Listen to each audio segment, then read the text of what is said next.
මේ තමයි ඉස්සෙල්වෙනි ගමේ තියෙන අත්‍යන්ත වෙදිසිරි ගෙදර. මේකෙන් කරන්නේ අත්‍යන්තයෙන් වෙදි වියන හැටි පැහැදිලි කිරීමක්. ඉස්සෙල්වම අත්‍යන්තයේ වෙදි වියාගන්න ගන්න මෙන්න මේ නූල් මේ කුළුන්. මේවා තමයි කපු කුළුන්. මේ කපු කුළුන් වලින් තමයි නූල් හදාගන්නේ. මේ කපු කුළුන් වලින් නූල් හදාගෙන අපිට ලංකාවේ නූල් ගෙන්නන්නේ ඉන්දියාවෙන් චීනෙන්. ඒ ගෙන්න නූල් අපිට එන්නේ මෙන්න මේ විදිහට තමයි හෑන්ග්ස් වශයෙන්. මේ ඉන්න නූල් අපි ඉස්සෙල්ලම ඔතා ගන්න ඕන. ඒ නූල් ඔතා ගැනීම සඳහා අපි භාවිතා කරන්නේ එතුම් රෝදය. මේ තියෙන එතුම් රෝදය. ඒ එතුම් රෝදයෙන් අපි ඉස්සෙල්ලම නූල් ඔතා ගන්න ඕන.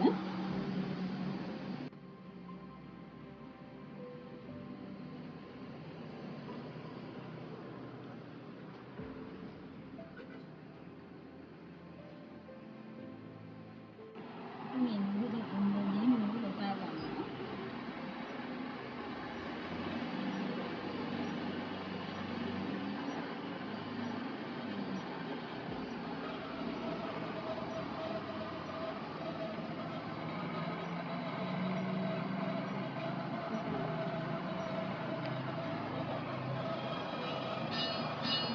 අපි නූල් ඔතාගෙන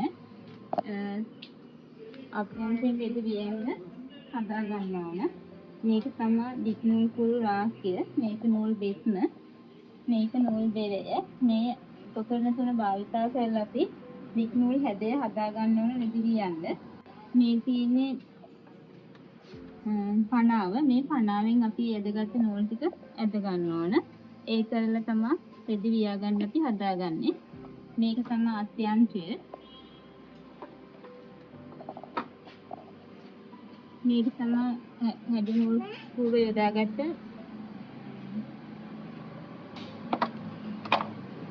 ෂටල් එක. මේ ෂටල් එක දාලා තමයි අපි හරක්ට නූල් වියාගන්නේ.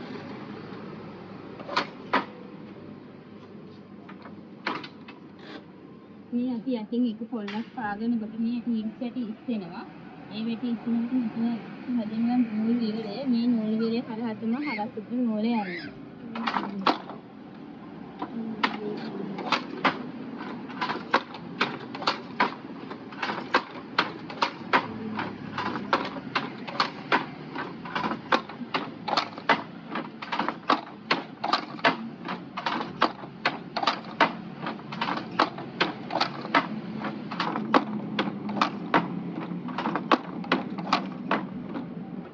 මේ විදිහට අපිට පාට මාරු කරගන්න පුළුවන්.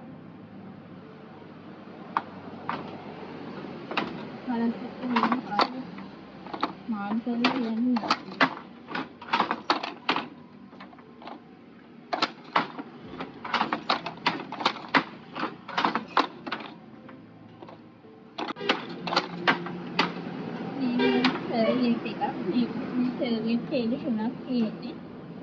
මේ විදිහට අපි මේ වියා ගන්න නෙත් එතනවා මෙන්න මේ විදිහට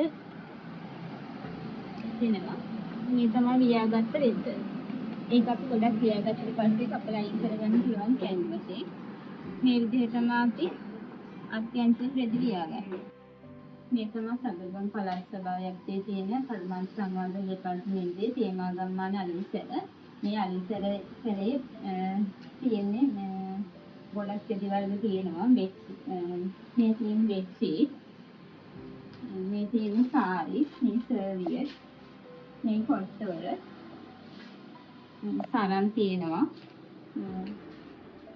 මේ රෙදි තියෙනවා.